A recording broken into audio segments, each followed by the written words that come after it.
Hello, good morning and greeting of the day once again. आज का जो topic है अगेन मैं जो आपके लिए करने वाला हूँ, इट्स वेरी इंपॉर्टेंट। आप जरा वाइट बोर्ड के ऊपर देखिए।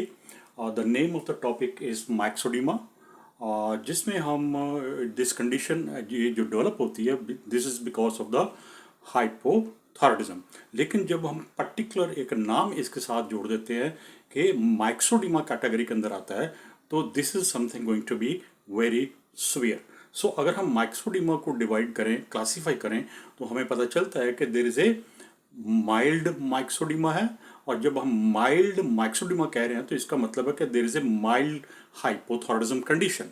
और नंबर टू, जब हम कहते हैं कि सीवियर माइक्सोडीमा है, तो इसका मतलब कि यहाँ पर माइक्सोडीमा है, लेकिन जब हम माइल्ड हाइपोथायराइडिज्म कह रहे हैं या हाइपोथायराइडिज्म सिर्फ कह रहे हैं, तो तब तक देर इज नो माइक्सोडीमा, यानी that hypothyroidism is without the माइक्सोडीमा।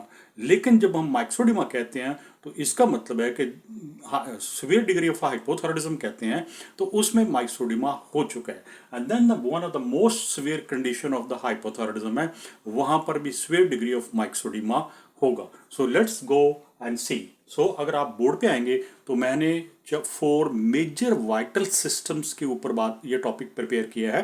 Rest all systems get affected because of the hypothyroidism. लेकिन let us speak and learn about the 4 major system of the human body. तो यहाँ पर मैंने system लिखे हैं, middle में मैंने लिखा है कि सीवियर डिग्री ऑफ माइक्सोडीमा, यानी in other word severe degree of hypothyroidism.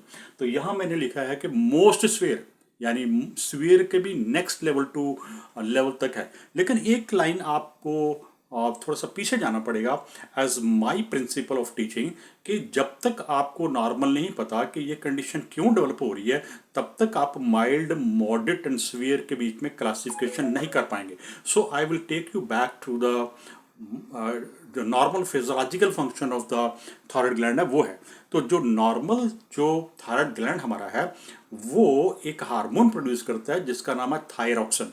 Now मेरे लिए इंपॉर्टेंट पॉइंट यहां पर यह है कि what is the normal function of the thyroxine. तो जो थायरॉक्सिन है, उसका जो प्रिंसिपल फंक्शन है, वो stimulate the metabolic rate. 3 word याद रखिए, stimulate the metabolic rate of every single cell of the human body from head to toe. So इसका मतलब है कि this include the whole body, number 1। Number 2 है कि जो स्टिमुलेशन है, जो मेटाबॉलिक स्टिमुलेशन है, that is very essential for the growth and development of the mental and the physical health. ये जब तक आपको नहीं आएगा, तब तक जो impact of the hypothyroidism over the cerebral, over the respiratory, over the cardiovascular, over the metabolic panel के ऊपर जो पड़ता है, वो आप उसको थोड़ा सा सोचने में आपको डिफिकल्टी हो जाएगी। जब आपको एक फार्मूला मिल गया, जब आपको एक की मिल गई है कि थायरॉक्सिन क्या करती है, it stimulate the metabolic rate of every single cell of the human body from head to toe. चाहे वो कार्डियोवास्कुलर है, चाहे वो सेरेब्रल है, वो रेस्पिरेटरी है, वो मस्कुलर है, वो बोन मैरो है, वो गैस्ट्रो है, no one is exempted, right? So that was the basic explanation or concept, you can say, normally you people understand. So let's talk about the cerebral.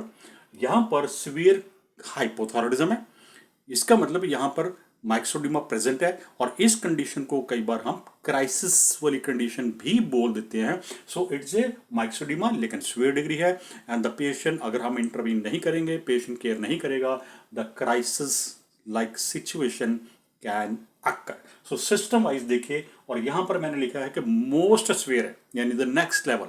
अब system wise हम बात करेंगे cerebral में क्या क्या चेंजेस होती हैं।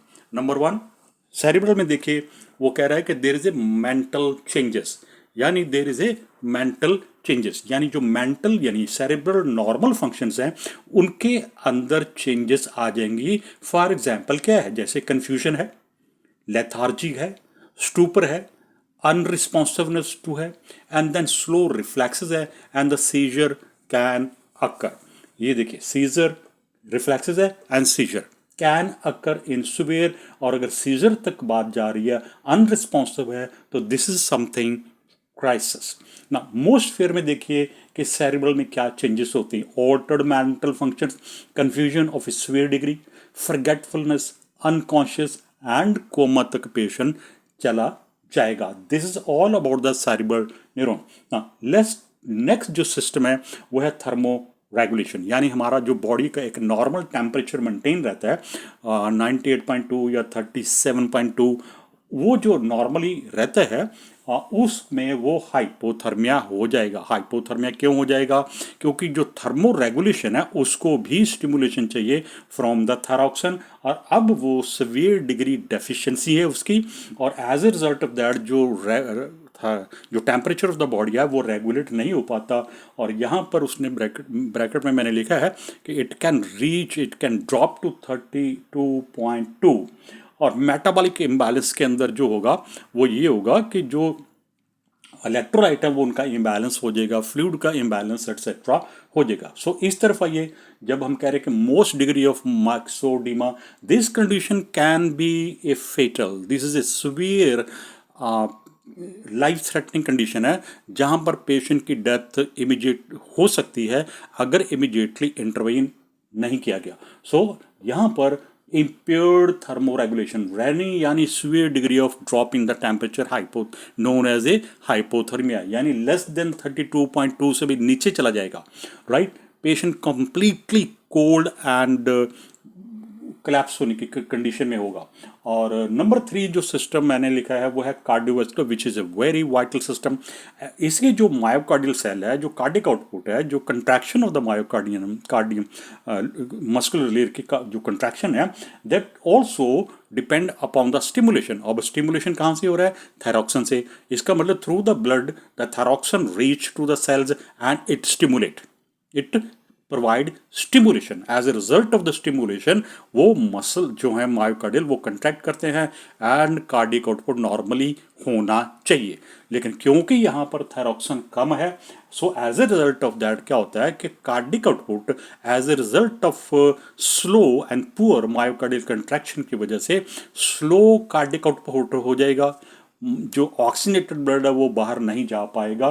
सो as a result of that आप देखेंगे कि उसका जो हार्ट रेट है वो ब्रेडिकार्डिया हो जाएगा, यानी लेस देन जो 60 बीट पर मिनट है वो एक बॉटम लाइन है, तो वहाँ पर वो इससे भी कम में चला जाएगा। So it is a severe crisis. Low blood pressure, आप ब्लड प्रेशर रिकॉर्ड करेंगे तो वो हो सकता है 70/30 पे आ जाए या 60/40 पे आ जाए। एंड देन अगर ये कंटिन्यू रहेगा, इंटरवेंशन नहीं हो रही, तो द पेशेंट का कार्डियक अरेस्ट होना is very next to it. So अगर मोस्ट सीवियर मैक्सोडिमा में आएंगे तो यहाँ पर स्लो हार्ट रेट है, यानी मे बी 50-40 है, हाइपोटेंशन सीवियर डिग्री होगा। अगर आप उसकी ईसीजी को रिकॉर्डिंग करेंगे तो उसका जो ग्राफ है वो अब नॉर्मल होगा। और अब नॉर्मल में भी मैं आपको बताता हूँ, जो QRS है, जहाँ जो QRS है वो वेंट्रिकल कंट्रैक्शन एंड वोल्टेज की जो स्ट्रेंथ है उसको वो रिप्रेजेंट करता है। तो वहाँ पर आप देखेंगे जो QRS है वो पैरामिड जो है वो एक स्ट्रॉन्ग नहीं बन रहा because of the poor and poorest contraction of the myocardium. उसके रिजल्ट क्या निकलेंगे? हार्ट फेलियर यानी कार्डिक अरेस्ट। ना let's go down to the last system जो है वो है रेस्पिरेटरी सिस्टम। अब रेस्पिरेटरी जो मसल्स हैं उनको भी चाहिए स्टिमुलेशन। स्टिमुलेशन के पीछे कौन है? थायरॉक्सिन, जो नॉर्मली आनी चाहिए। लेकिन अभी जो पेशेंट की कंडीशन है वो हाइपोथायरॉयडिज्म सीवियर डिग्री है, जिसमें क्राइसिस लाइक है। यहाँ पर जो रेस्पिरेटरी मसल्स हैं, लंग्स हैं, डायफ्राम है, वो कंट्रैक्ट एडिक्वेटली पावरफुली नहीं हो पा रहे, और इसकी वजह से पेशेंट जो है वो हाइपो वेंटिलेट कर रहा है। इसका रिजल्ट क्या निकलेगा कि CO2 रिटेन होगी, यानी कार्बन डाइऑक्साइड का लेवल ब्लड के अंदर बढ़ेगा, pH of the blood change हो जाएगा। और वहाँ पर आप बोलेंगे क्योंकि रिटेंशन ऑफ द CO2 है, डायरेक्टली रेस्पिरेटरी सिस्टम इन्वॉल्व है, तो यहाँ पर जो एसिडोसिस होगा that will be known as a respiratory acidosis, क्योंकि रिस्पॉन्सिबल जो ऑर्गन है वो रेस्पिरेटरी सिस्टम डायरेक्टली इन्वॉल्व है। सो इसमें जो पेशेंट ब्रीदिंग कर रहा है वो स्लो ऑफ द स्लो कर रहा है एंड डीप कर रहा है, और उसका जो पर मिनट रेट है वो लेस देन 12 है। 12 is the bottom line, 12 breathing करना per minute is the bottom line. लेकिन यहाँ पर 12 की जगह हो सकता है कि वो 10 जो इनहेल एक्सेल कर रहा है पर minute, that is all about. So as a, और जो है प्लूरल एफिशिएंट होगा, पेशेंट की जो रेस्पिरेशन है वो मोबिलाइज नहीं हो कर पाएंगी, तो उसका रिजल्ट ये निकलेगा कि जो पेशेंट है उसको निमोनिया भी होने का कंप्लीट आप रिस्क है। अब इस तरफ जाते हैं जब हम कह रहे हैं कि most severe degree of hypothyroidism, और मैंने यहाँ पे लिखा है कि ये it could be a fatal, it is a life threatening अगर इमीडिएट इंटरवीन नहीं किया गया तो। सो रेस्पिरेटरी फेलियर में यहाँ पे severe degree of hypotension, hypoventilation है, कार्बन डाइऑक्साइड इंक्रीज होगी, O2 नीचे जाएगा, और this condition is known as a respiratory acidosis. अगर आप उसका ABG चेक करेंगे तो जो रिपोर्ट आएगी वो ये आएगी कि CO2 एलिवेटेड है, और जो pH ऑफ द ब्लड है वो लेस देन 7.35 है।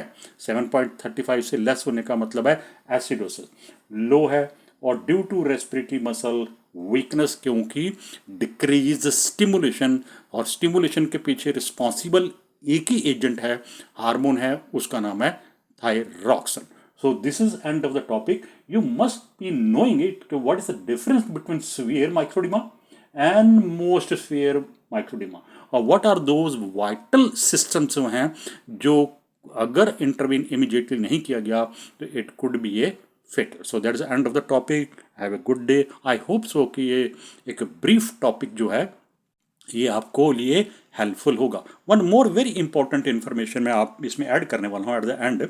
अगर किसी भी पेशेंट को हाइपोथायराइडिज्म है और मान लीजिए कि उसको कोई सर्जिकल प्रोसीजर के लिए जाना है, और जहाँ पर वो एक्सपेक्ट करता है या फिजिशियन उसको जनरल एनेस्थीसिया देंगे या नारकोटिक देंगे, उसको अपनी हिस्ट्री को डिस्क्लोज करना चाहिए फिजिशियन को, और फिजिशियन को भी ऐसा पूछना चाहिए कि क्या उसको कोई थायराइड से रिलेटेड डिजीज तो नहीं। अगर हाइपोथायराइडिज्म है तो उसको जो डोज ऑफ द नारकोटिक है वो एक नॉर्मल क्लाइंट से लेस डोज दी जाएंगी, क्योंकि एलिमिनेशन ऑफ द नारकोटिक जो इफेक्ट ड्रग्स का इफेक्ट होगा, it takes hour and hours to eliminate from the body, और एज ए रिजल्ट अगर डॉक्टर ने हिस्ट्री ली, पेशेंट ने ये डिस्क्लोज नहीं किया, तो फिर वो नॉर्मल डोज कैलकुलेट करके दे दी, तो पेशेंट को वो एलिमिनेशन जो है effect of the narcotic it takes hour and. मैं अपनी लाइफ में, पूरी लाइफ में मैंने एक पेशेंट को देखा, healthy client 24 year old patient, tonsillectomy किया है, 1 आवर में सारा कुछ प्रोसीजर ओवर होना चाहिए था, एनेस्थेटिस्ट ने उसको पूरी डोज दे दी जो एक नॉर्मल एडल्ट को देते हैं। आफ्टर 6 आवर तक he was on ventilator, 6 hour he was on ventilator, क्योंकि जो नारकोटिक एजेंट दिए गए थे they were not getting out of the body, और 6 आवर लग गए उसको एलिमिनेट होने के लिए from the body. 6 hours he was on ventilator. So it's a very serious, the patient could have died. So this is very important. इसका मतलब है कि जो पेशेंट विद हाइपोथायराइडिज्म है they are very highly sensitive to the narcotic drug. So that is why it is important कि patient अपनी history को disclose to the surgeon करे। So have a good day and have a good time.